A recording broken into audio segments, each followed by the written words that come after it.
প্রিয় দর্শক, আমি শফিকুল ইসলাম এবং আপনারা দেখছেন আরামবাগ টিভি। দর্শক, আমি দেখছি যে আপনাদের মধ্যেই অনেকে আমাকে একটা লিংক গতকাল থেকে অনেকেই পাঠাচ্ছেন। আপনি দেখুন, কিছু বলুন কলকাতার ব্যাপার। লিংকটা হচ্ছে এটা, আসাদ নূর।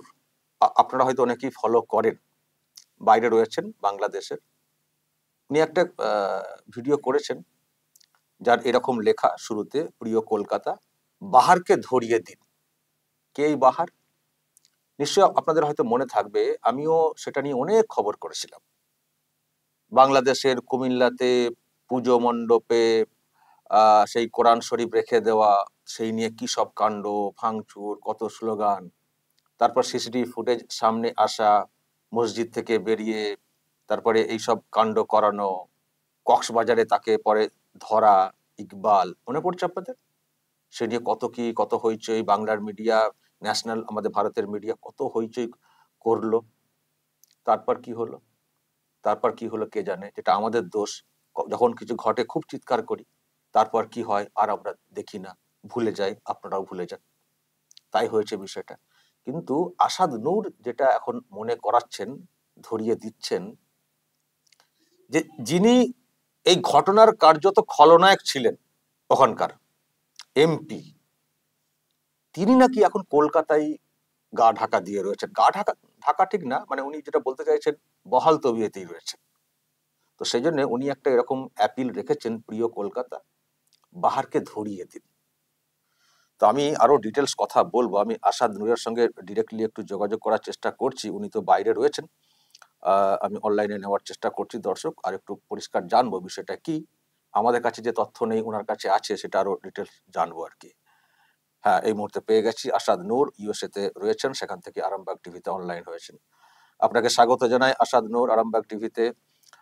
আমি তো আপনার অনেক ভিডিও ফলো করি।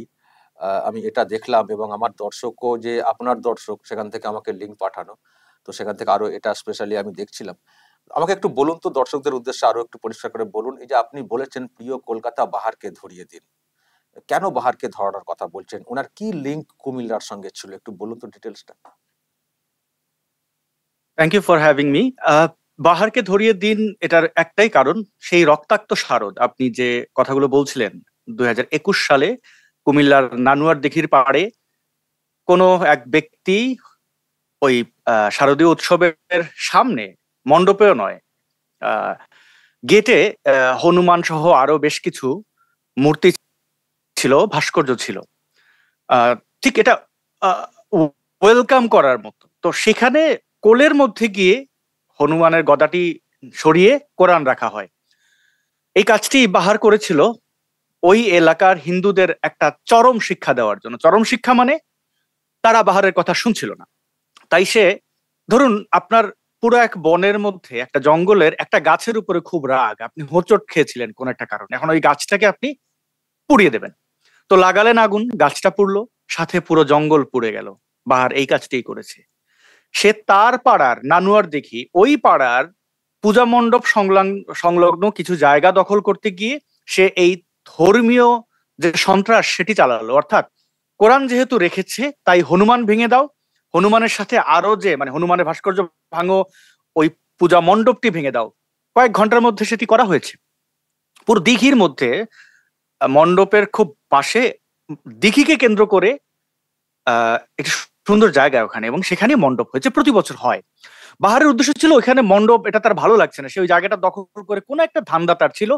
তো সে তার, যা পলিটিশিয়ানদের থাকে না, ডান হাত বা হাত, মানে চতুর্দিকে সোলজার থাকে আর কি, তাদেরকে অনেকে মনে করবেন যে তার খুব কাছের লোক, এই টাইপের লোকদের দিয়ে, ইকবাল যতটুকু আমি জানতে পেরেছি যে আদ্যপান্ত একজন নেশাখোর মানুষজন। বাংলাদেশে যেহেতু মদ ব্যান, অনেকেই সিনথেটিক ড্রাগ নেয়।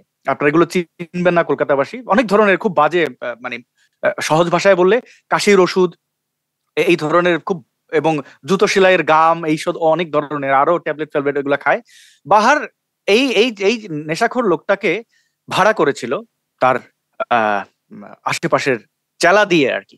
তো সে গিয়ে যথারীতি হনুমানের গদাটি, মানে কোরআন রাখে, গদাটি তার ভালো লাগে, সে কাঁধে করে গদা নিয়ে ঘুরতে থাকে, এবং অনেক ঘোরাঘুরির পরে তারপরে যথারীতি সেই কাজটি ঘটায়। এর মধ্যে পুরো বাংলাদেশে আগুন লেগে যায়, কারণ ইসলামপন্থীদের মধ্যে যারা উগ্র তাদেরকে শুধু একটু আপনি দেখাবেন যে দেখো এইটা করেছে, এটা বলেছে আমার নবীকে নিয়ে, আমার কোরআনকে নিয়ে, এবং যদি যেই ব্যক্তির বিরুদ্ধে অভিযোগ সে যদি কোনো মসজিদের ইমাম হয় বা কোনো ইসলামপন্থী রাজনৈতিক দলের নেতা হয়, তাহলে বলবে ও না ঠিক আছে, হুজুর যেহেতু বলেছে ভালোই বলেছে।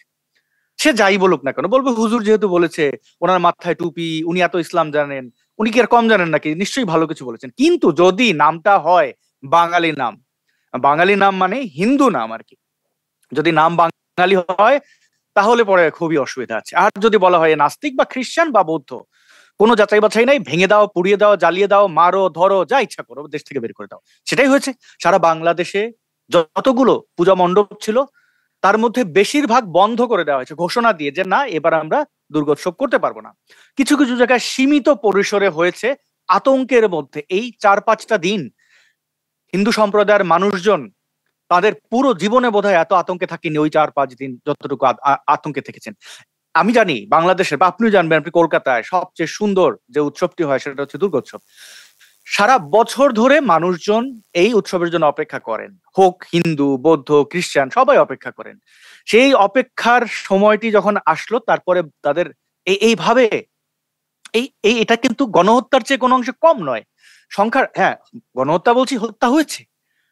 যেখানে যতগুলো মন্দির ছিল, পূজার প্যান্ডেল ছিল, সব জায়গায় হামলা হয়েছে, ভাঙচুর হয়েছে, আগুন ধরানো হয়েছে, পিটিয়ে নৃশংসভাবে হত্যা করা হয়েছে। এই সংখ্যাটা কত আমরা বলতে পারছি না, কারণ তৎকালীন আওয়ামী লীগ সরকার ক্ষমতায়। তো আমি সংক্ষেপে বিবরণ দেওয়ার চেষ্টা করলাম কতটা ভয়াবহ এই ঘটনা। এই ঘটনার মাস্টারমাইন্ড এই বাহার, আকম বাহাউদ্দিন বাহার। সে কুমিল্লার শুধু 6 আসনেরই এমপি নয়, সে এর আশেপাশে যতগুলো আসন, কুমিল্লা 3, কুমিল্লা 4, সব জায়গার সে ডন ছিল। তার মেয়েকে বানিয়েছে মেয়র। ওই অত্র এলাকায়, অর্থাৎ বৃহত্তর কুমিল্লায় বলতে গেলে তার ধারে কাছে কেউ যেতে পারতো না, সে হোক আওয়ামী লীগ বা সে ছিল অঘোষিত ওই এলাকার পিতা, যা বলবে তাই। সে সকাল বলে সকাল, রাত বললে রাত।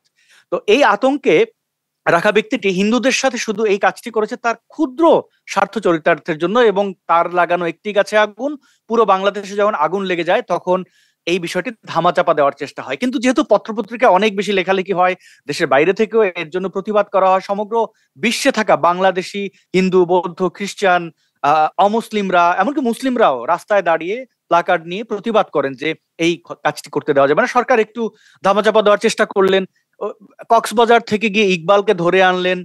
আরো বাহারের যারা দলীয় কর্মী, খুব কাছের, মানে কেউ কেউ ডেস্ক সামলাতো, কেউ তার গাড়ির ড্রাইভার, এরকম অনেককে যুক্ত থাকা যায়, তাদের যুক্ত থাকার প্রমাণ পাওয়া যায়। এমনকি ওই ধর্মীয় অনুভূতিতে আঘাতের যখন গুজব ছড়ানো হয় তখন এর নেতৃত্বে যে লোকটা ছিল এবং যে কিনা একজন ওসি কে ধমকাচ্ছিল, পুলিশের মানে থানায় ঢুকে, পুলিশ স্টেশন ঢুকে ধমকাচ্ছিল যে এই কাজ করেছে, আমাদের কোরআনকে অপমান করেছে, সেই ব্যক্তি কিন্তু বাহারের চেলা ছিল। চেলা বুঝতে নিশ্চয়ই পারছেন যে তার অনুসারী আর কি, তার মানে দলীয় গুন্ডা।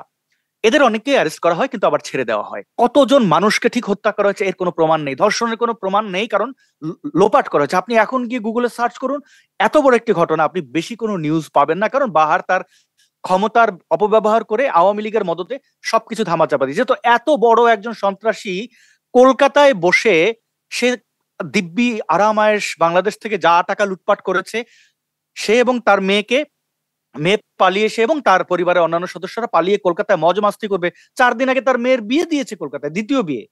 যদি অনেকগুলো বিয়ে হচ্ছে সেটা আমার সমস্যা না, আগের ওই মেয়েটির, সূচনার যে আগের বর ছিল, ও ছিল আরেক বড় গুন্ডা। কতগুলো খুন যে তারা করেছে এর কোনো হিসেব নেই। তো সেই মেয়ের আবার দ্বিতীয় বিয়ে হয়েছে কলকাতায় বসে, মজ মাস্তি, কি আয়োজন! তো এই আয়োজনটি কি আসলে হওয়া উচিত? কলকাতা যেমন আমরা অনেক সময় দেখি বাংলাদেশ থেকে ইসলামপন্থী সন্ত্রাসীরা পালিয়ে আসে, এবং এই এদের বেশ কিছু এখানকার কলকাতার উগ্রপন্থীরা আশ্রয় দেয় এবং তারা গিয়ে আবার কলকাতায় বা বাংলাদেশে বোমাবাজি করে। তো এরকম অনেক জায়গায় তো কলকাতায় তো বোমা বিস্ফোরণ হয়েছে না? আমি শব্দটা ভুলে গেছি, খগরগড় বা খগড়াগড় এরকম একটা জায়গায় বোমা বিস্ফোরণ হয়েছিল, বাংলাদেশের জঙ্গিরা গিয়ে সেখানে বোমা বিস্ফোরণ করেছে। এখন এই বাহাররা যদি কলকাতায় থাকে তাহলে কি করবে?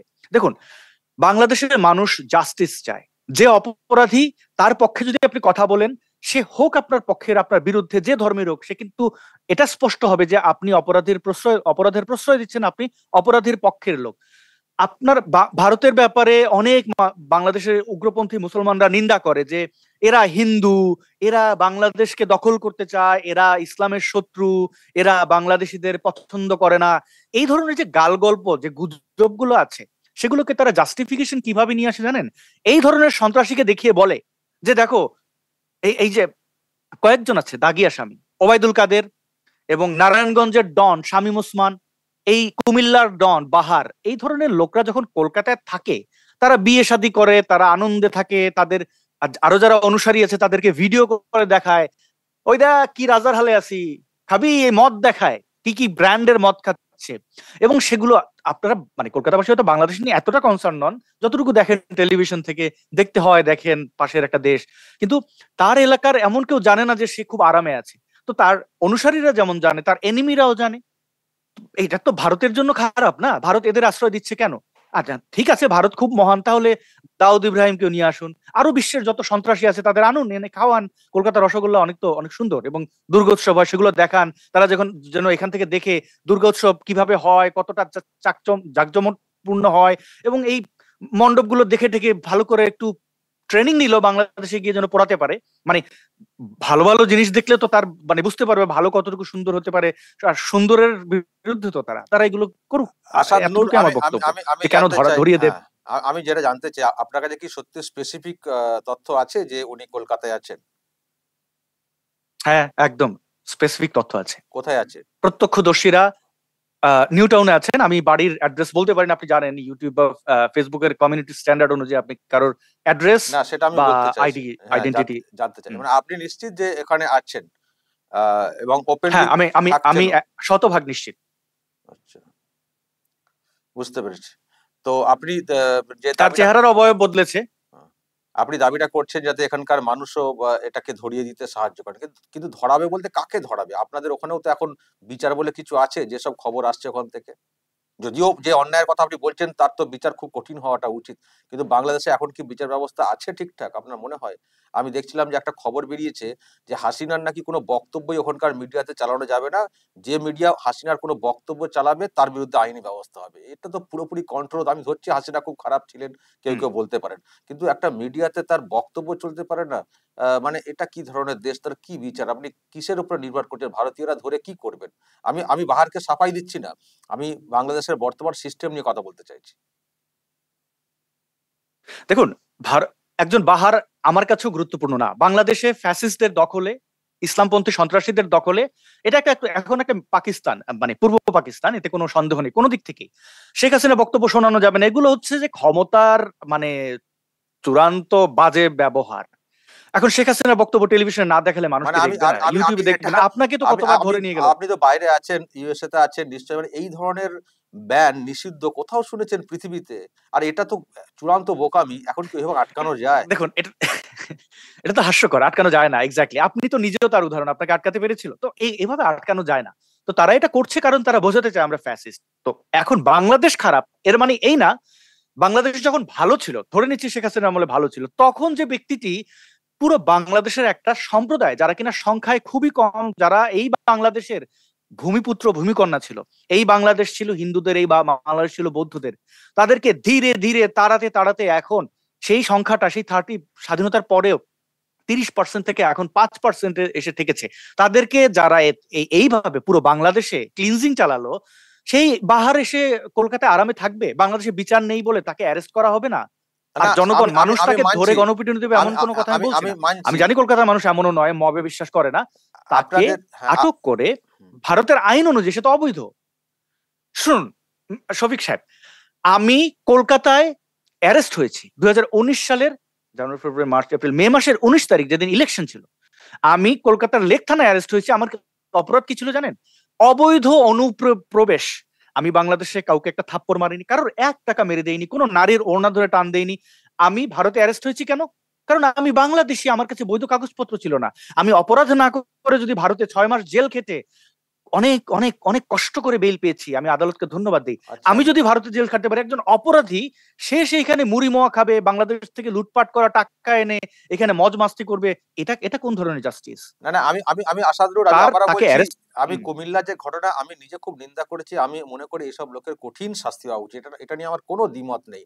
এবং আপনি যে ইনফরমেশন দিয়েছেন নিশ্চয়ই এখনকার লোক নজর করবেন, ছবিও সামনে এসছে।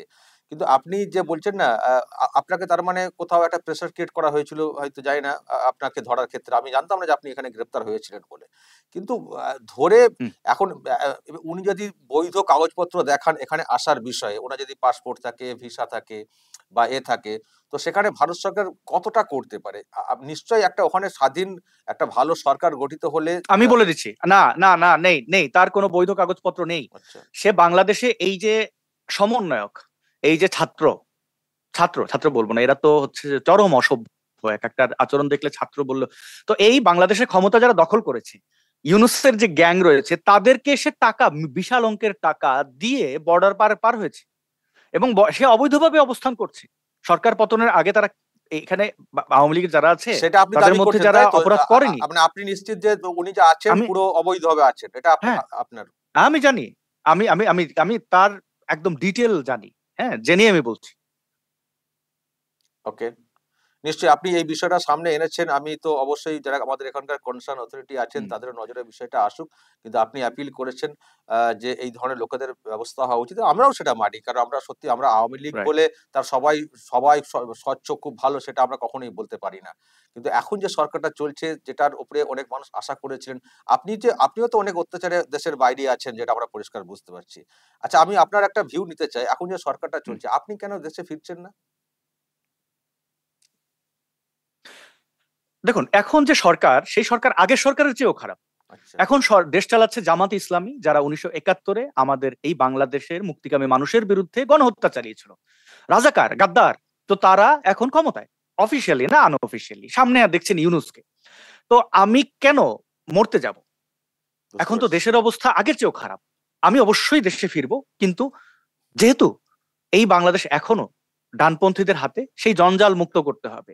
আমি শেখ হাসিনার সরকারের পতন চাইনি, শেখ হাসিনার সরকারের অন্যায় অপরাধের কঠোর সমালোচক ছিলাম এখনো। এখন যেহেতু সরকারে নেই, তো তার মানে এই না যে আমি জামাতকে ওন করি, এটা সম্ভব নয়। আর হ্যাঁ, আসাদুর, আপনার যেটা মানে বিষয় বুঝতে পারছি যে মানে যে সরকারটা ছিল, সরকার পতন বা এইসব নিয়ে আপনার কোনো ছিল না। কিন্তু তাদের যে কাজকর্ম সেটা নিয়ে আপনার অনেক বক্তব্য ছিল। কিন্তু বর্তমানে যেটা আছে সেটারও উপরেও আপনি ভরসা করতে পারছেন না। কিন্তু আপনি যেটা চাইছেন যে অন্যায়টা হয়েছে তার সাজা হোক, শাস্তি হোক।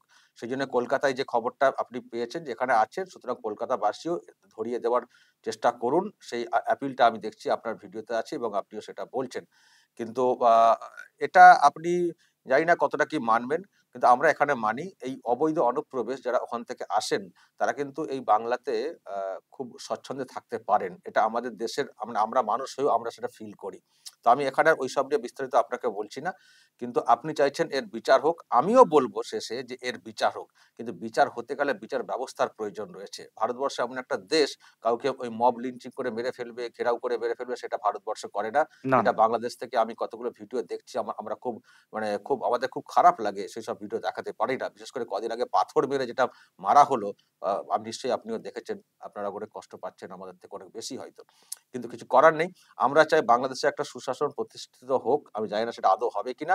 নিশ্চয়ই এখানে যদি কেউ বা কারা শেল্টার দেওয়ার চেষ্টা করেন, আমি এট লিস্ট চাইবো এইসব লোকের সাজা হোক। তিনি কোন পলিটিক্যাল ব্যানারে আছেন বা ছিলেন সেটা আমাদের কাছে কোনো ম্যাটার করে না।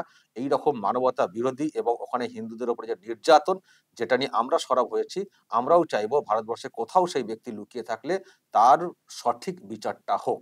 আমরা কখনো এসবকে প্রশ্রয় দিতে পারি না। আপনি অ্যাপিল করেছেন। আমি যেহেতু কলকাতায়, আমি বাংলায় আছি, সেজন্য আমার সাড়া দেওয়াটা আমি মনে করেছি আমার দায়িত্বের মধ্যে পড়ে। তো সেজন্য আপনাকে অনলাইনে নিলাম। আপনি ভরসা রাখতে পারেন। নিশ্চয়ই আমরা এগুলোকে আইডেন্টিফাই করার চেষ্টা করব। আমাদের যারা কনসার্ন আছেন তাদের নজরেও আনবো। আমি চাইবো এই ধরনের লোকের সঠিক বিচারটা হোক। ভালো থাকবেন আসাদ নূর। সরাসরি ইউএসএ থেকে আপনি ছিলেন। ভালো থাকবেন। আপনার ভিডিও আমি ফলো করি। অনেক মূল্যবান কথা আপনি বলেন। আপনাদের মাধ্যমে অনেক সত্য কথা আমরা জানতে পারি, যেটা বাংলাদেশ থেকে জানতে পারি না। ভালো থাকবেন। দর্শক, শুনলেন আসাদ নূর সরাসরি ইউএসএ থেকে ছিলেন। একটা অ্যাপিল তো উনি রেখেছেন, যারা নিউ টাউনে আছেন নজরে আসছে কি, নজর রাখবেন। তো নজরে রাখতে সমস্যা কোথায়? নজরে রাখবেন, খবর দেবেন, এবং অবৈধ অনুপ্রবেশ করতে আমরা তো মান্যতা দিই না। যদি এখানকার সরকারের যে ভূমিকা সেটা নিয়ে তো আমরা প্রশ্ন তুলি। তো আমরা চাইবো না যত বড়ই নেতা হন, মন্ত্রী হন, প্রাক্তন হন, বর্তমান হন, যাই হন না কেন, অবৈধ অনুপ্রবেশকারী হিসেবে এখানে থেকে মৌজ মস্তি করবেন। আমি জানি না বাংলাদেশের কি তার কানেকশন, তার কি তিনি সেখানে করে এসছেন। নিশ্চয়ই ওটা আমাদের মাথায় আছে বই কি কুমিল্লার ঘটনা, কিন্তু সেটা তো অন্য বিষয়। তার বিচার তো ওখানকার সরকার করবে, ওখানকার বিচার ব্যবস্থা করবে। কিন্তু অবৈধ অনুপ্রবেশকারী হিসেবে এখানে এসে থাকবেন, যে খুশি এসে থেকে যাবেন, এটা তো হতে পারে না। নিশ্চয়ই আমাদের এই নিয়ে উদ্বেগ আছে, উদ্বেগ থাকবে, যেহেতু উনি বলেছেন। আর আমি আবারও শেষে বলবো, যে ঘটনা কুমিল্লায় ঘটেছে তার প্রত্যেকের কিন্তু বিচার হওয়া উচিত, যারা ওই ঘটনার সঙ্গে যুক্ত ছিলেন বা অঙ্গুলি হেলন করেছেন। সেটা আমরা সবসময় চাইবো। দর্শক, বলবেন যা বলার এবং নজর রাখবেন আরামবাগ টিভিতে।